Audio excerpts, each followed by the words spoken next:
Viral bapak-bapak bikin konten suapi anak sampai lintas Sulawesi. Menyuapi anak balita memang bukan hal mudah.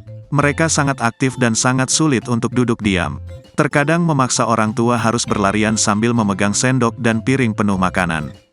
Gambaran tersebut mungkin bisa dilihat dalam video viral yang diunggah di TikTok Natanaya_Hamid.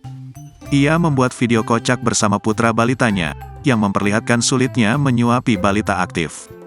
Harus berlarian demi sesuap nasi masuk ke mulutnya. Video ini viral karena begitu menghibur. Pasalnya, sang ayah membuat video secara hiperbola, dengan menyuapi sampai keliling lintas Sulawesi. Lucunya, video menyuapi anak ini malah keliling kota Makassar melewati tempat-tempat ikonik. Mulai dari monumen, pantai, hingga masjid.